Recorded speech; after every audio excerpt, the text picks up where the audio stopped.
Na sua dinâmica, na experiência da plantação da Igreja Batista Vértice, vocês vivenciaram um paradoxo muito interessante. E esse paradoxo, na minha singela opinião, ele se dá muito porque essa percepção bíblica da simplicidade, ela foi claramente identificada e praticada. Porque vocês começaram pensando, enquanto nós conversávamos ontem à noite no jantar, você disse: olha, nós tivemos uma surpresa, porque eu me preparei e o grupo base de formação dessa igreja se preparou para sermos um grupo pequeno e um processo longo de desenvolvimento dessa igreja. Mas parece que o Senhor fez de forma diferente, e parece que esse paradoxo se deu em razão da simplicidade. Porque muitas vezes as pessoas querem processos que são os mais complexos e refinados possíveis, acreditando que isso vai fornecer o crescimento da igreja. Mas parece que essa não foi a prática na Igreja Batista Vértice. Será que você pode compartilhar um pouco disso para a gente, associando essa dimensão da simplicidade na igreja? Sim, vamos lá. De fato, eu errei todas as previsões que eu fiz, né, sobre como se daria o processo de plantação da nossa igreja, né? A nossa igreja foi oficialmente plantada em fevereiro de 2022. A gente vinha já orando e se reunindo com um grupo base um pouco antes disso, mas, de fato, as reuniões públicas começaram em fevereiro de 22, então, um pouco mais de 3 anos. E nós começamos na churrasqueira do meu sogro e da minha sogra, uma reunião. Imaginávamos que ficaríamos ali por pelo menos 1 ano. Depois esse grupo talvez cresceria um pouco e a gente precisaria sair dali para buscar um lugar. Mas toda a motivação para a plantação da igreja girava em torno dessa ideia de simplicidade, de uma igreja que fosse simples, focada nessa jornada de formação espiritual no longo prazo. Relacionamentos profundos entre as pessoas, no longo prazo, para gerar essa transformação à semelhança com Jesus. E para nossa surpresa, de fato, as coisas aconteceram de uma maneira diferente. 3 meses depois do início das reuniões, a gente já saiu ali da churrasqueira do meu sogro e da minha sogra, fomos nos reunir num coworking no centro da cidade, que foi oferecido por um amigo, que era muito central, fácil acesso, muito adequado para as reuniões. E lá na churrasqueira estava começando a ficar inconveniente para os vizinhos, né? O barulho, os carros estacionados na rua. Então a gente foi para esse coworking e muito rapidamente lá, a gente imaginava que seria uma permanente de pelo menos 2 anos. Em 8 meses a gente não cabia lá mais, né? Estávamos reunindo cerca de 400 pessoas. E no nosso aniversário de 1 ano, nosso culto de aniversário tinha 500 pessoas presentes. E a gente ficou desesperado, a verdade é essa, né? Porque eu via isso, talvez outros pastores veriam isso como um grande motivo de alegria, e não é que eu não estava alegre, mas eu estava mais desesperado do que alegre, porque para mim era uma ameaça à visão, o crescimento era uma ameaça à visão que nós tínhamos de permanecer com essa ideia de simplicidade, de uma igreja leve, uma comunidade desacelerada, numa cultura acelerada, né? E eu realmente acredito que para a gente praticar o caminho de Jesus a gente precisa desacelerar, mas eu via tudo isso como uma ameaça. Então o grande desafio foi começar a entender que, por mais que a gente tivesse tentado até resistir, num certo sentido, a esse crescimento, parecia vir de Deus, porque a gente não estava fazendo nada para intencionalmente gerar esse crescimento nessa velocidade. E aí o desafio passou a ser como é que nós respondemos ao que Deus está fazendo. Como é que nós preservamos essa visão que nós cremos que veio dele também, de simplicidade, desaceleração, uma vida ao redor da mesa, em comunidade, com a prática das disciplinas espirituais, ao mesmo tempo em que criamos estruturas e processos para receber bem essas pessoas e conduzi-las a essa integração nesses ritmos da vida da comunidade. E eu não sei se a gente já aprendeu a fazer isso, acho que a gente está aprendendo ainda, porque os desafios continuam. A gente já teve que mudar de lugar 4 vezes em 3 anos. A última mudança faz pouco mais de 2 meses, aliás, pouco menos de 2 meses. Dia 6 agora completam 2 meses que a gente se mudou para o nosso novo espaço, para uma obra que está só na metade, ainda tem uma obra imensa de reforma para ser feita.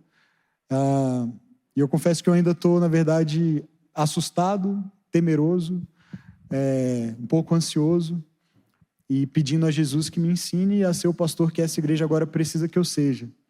Porque eu não me preparei para ser esse pastor, me preparei para ser um outro pastor e estou tentando discernir com Deus como me tornar esse pastor que essa igreja agora precisa, preservando esses valores simples que estão na raiz de tudo.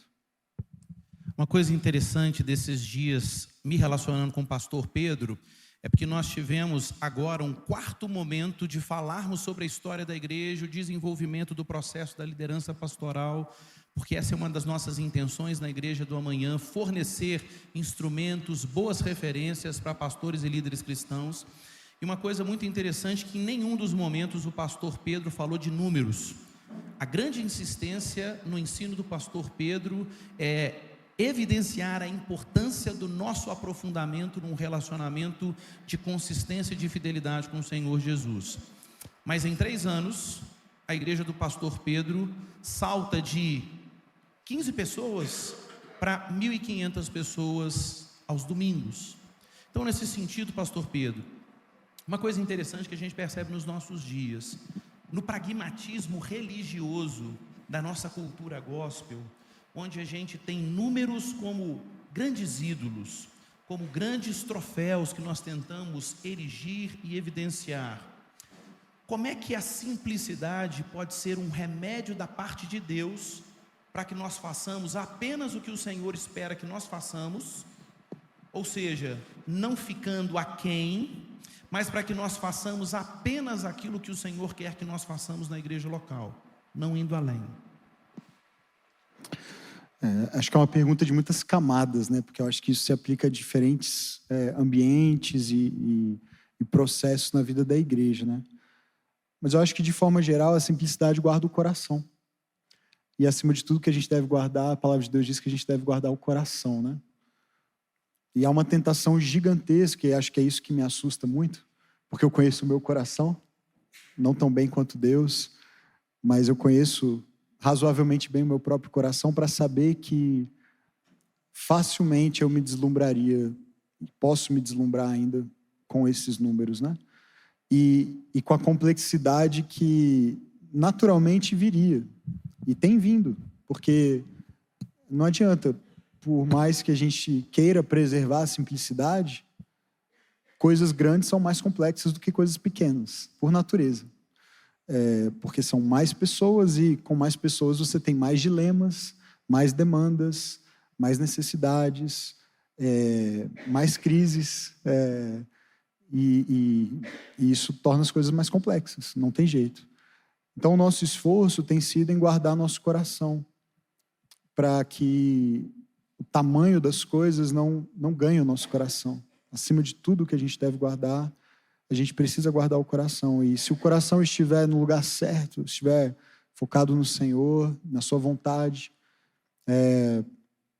essas outras coisas serão menos atraentes.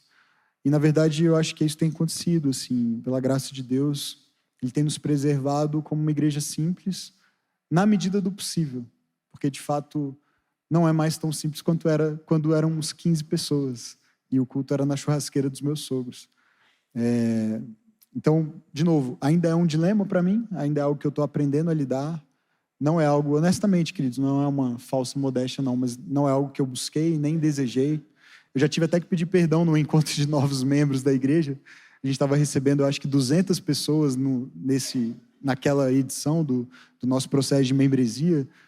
E eu literalmente disse para as pessoas que eu nem sabia dizer se eu estava feliz que elas estavam lá. E aí depois eu revi e eu falei, gente, peraí, deixa eu corrigir. Eu preciso pedir perdão a vocês. Eu estou muito feliz que vocês estão aqui. Eu só não sei o que eu faço com vocês. E aí eu deixei um pouco mais claro, porque de fato eu estava desesperado, porque a gente nunca quis ser uma multidão aglomerada num auditório num domingo. A gente sempre quis ser uma igreja familiar, de relacionamentos profundos, íntimos, duradouros, que gerem transformação. E eu não sabia como fazer isso com tanta gente chegando ao mesmo tempo, sem que eu tivesse tempo de preparar líderes, formar pessoas, consolidar aquela cultura. Então eu olhava para aquilo e, ao mesmo tempo que eu me alegrava, eu me desesperava. Ia fazer terapia e pedir conselho para outros pastores mais experientes e pedir socorro, né, para Jesus.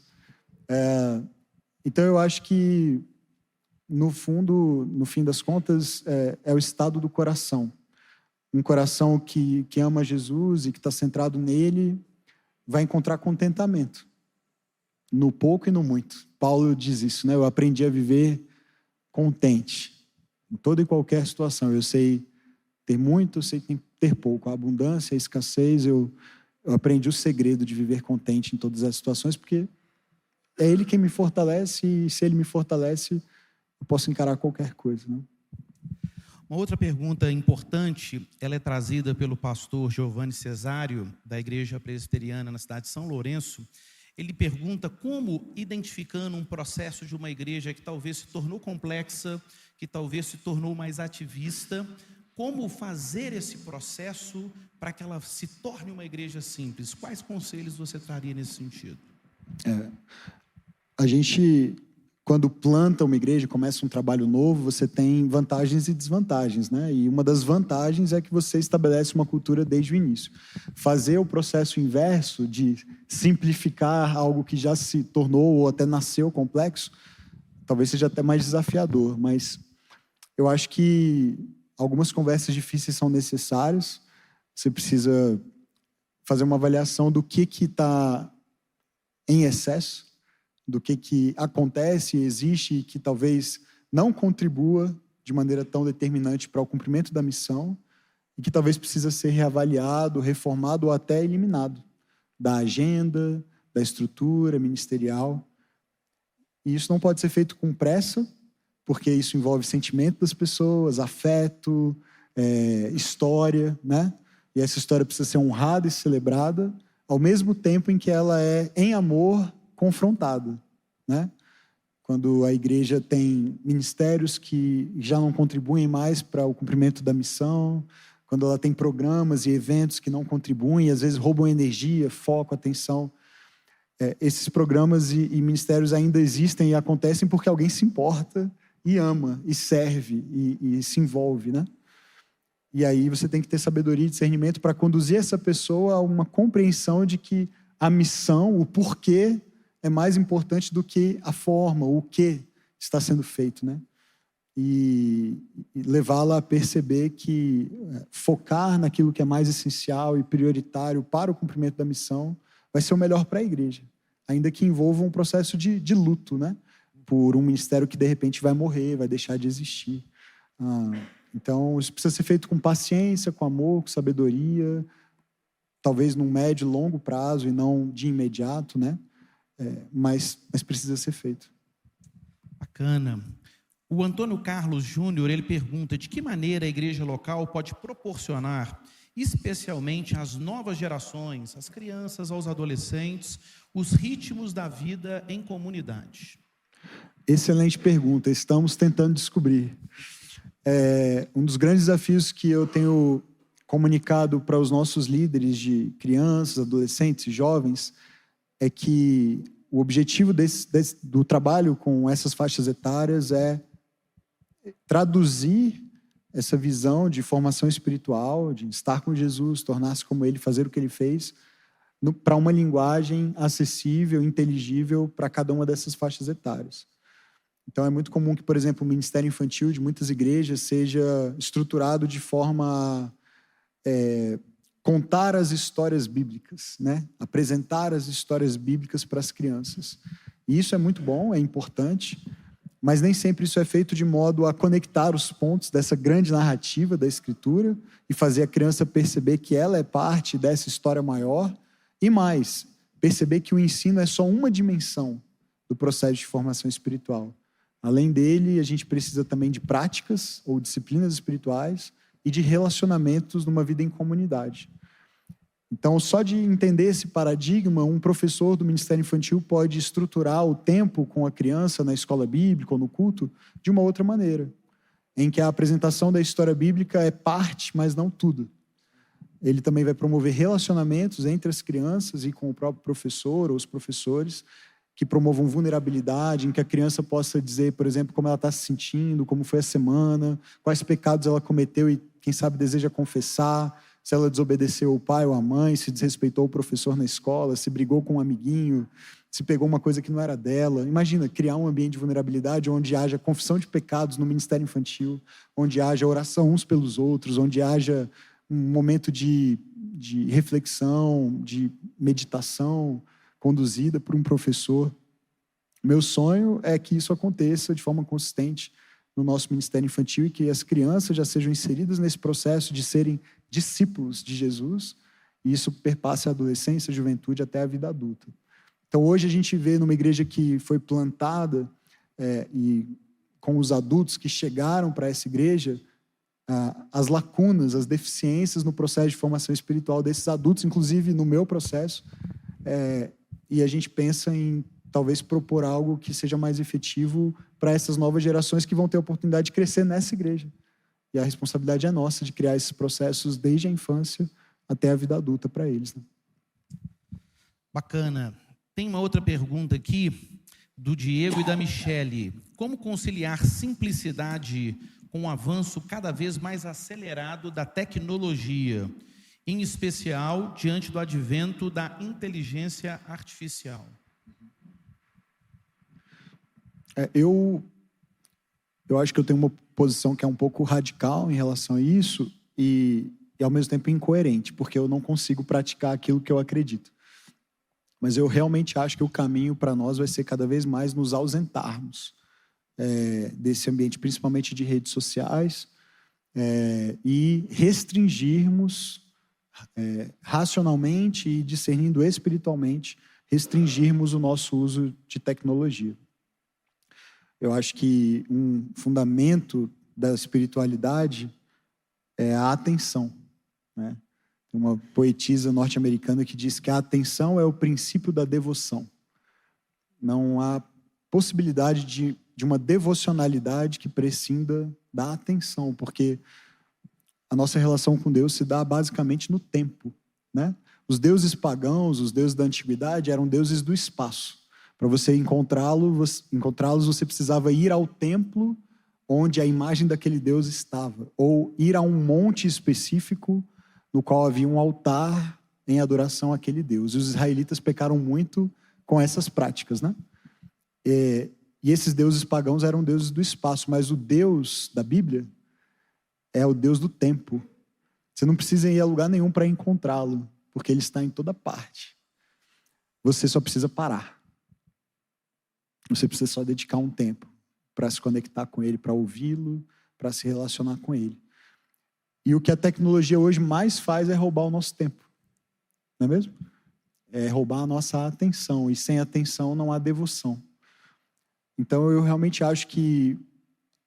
E aí isso toca a pergunta anterior sobre as novas gerações, que são ainda mais afetadas com isso, né? A gente precisa restringir o acesso à internet, redes sociais, telas das nossas crianças, dos nossos adolescentes, que são a geração mais ansiosa de todas. Os maiores níveis de ansiedade são com adolescentes. E, embora nem seja em tese permitido, a maioria dos pais acaba permitindo que os filhos adolescentes tenham Instagram, TikTok, acesso à internet quase que indiscriminadamente. Eu acho que isso é um erro muito grande. De novo, eu estou falando em uma posição cômoda porque meus filhos são crianças pequenas ainda, é muito mais fácil controlar, ok? Então eu não estou julgando os pais aqui de adolescentes, eu não tenho ideia do tamanho do desafio de vocês, e eu só peço misericórdia a Deus quando chegar a minha vez, né? Para quando chegar a minha vez. Mas é a minha posição, sim, pelo menos em tese, é o que eu penso. E eu acho que como discípulos de Jesus nós temos que ter um uso consciente do nosso celular e da tecnologia. A inteligência artificial que foi mencionada traz benefícios enormes a pesquisas, estudos, mas coloca outras coisas em risco também. E eu acho que até, por enquanto, mais do que ela, eu vejo as redes sociais como um mal maior pelo poder de viciar, de criar dependência, de criar comparação,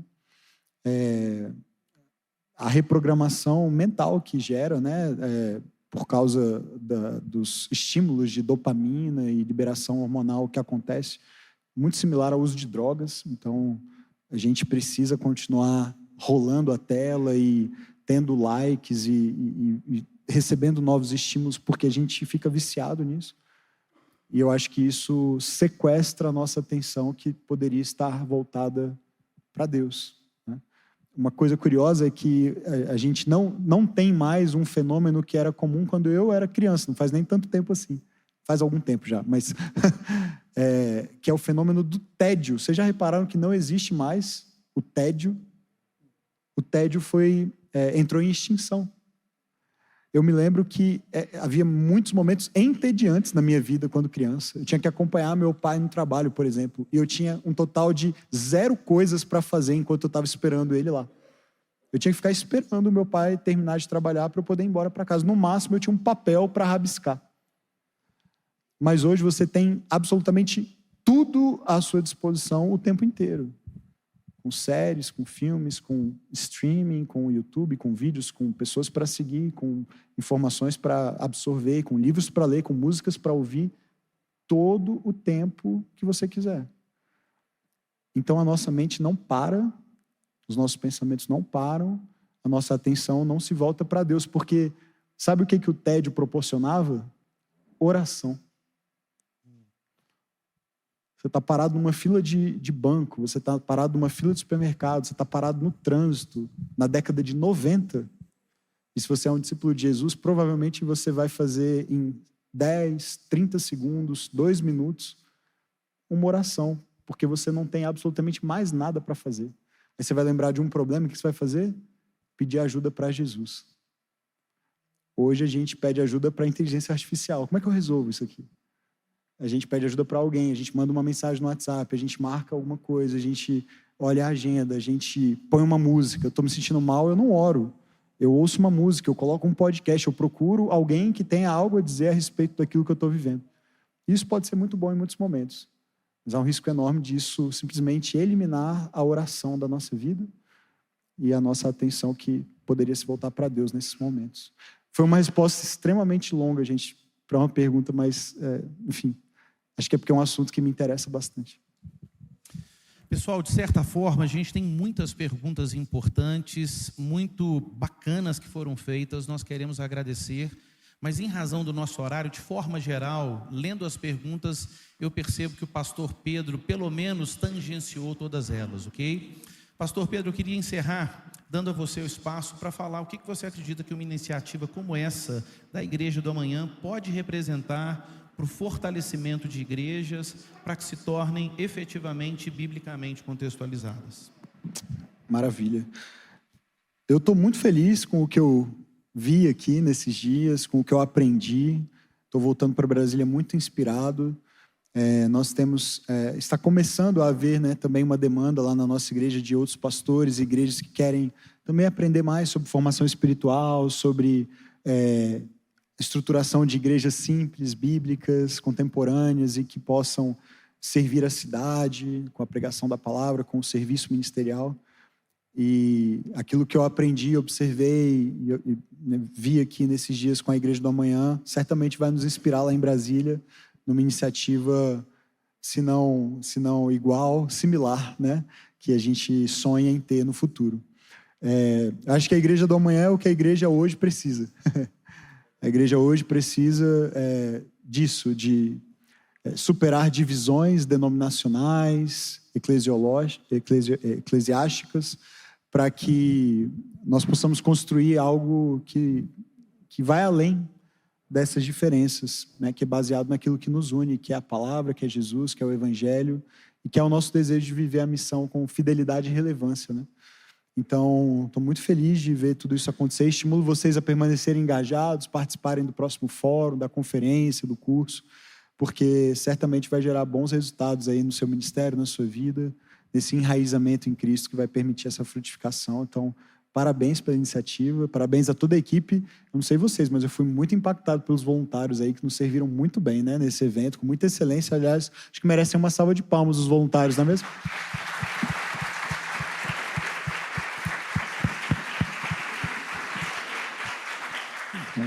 Um evento muito inspirador, uma iniciativa maravilhosa. Parabéns. Pastor Pedro, obrigado pela sua presença conosco.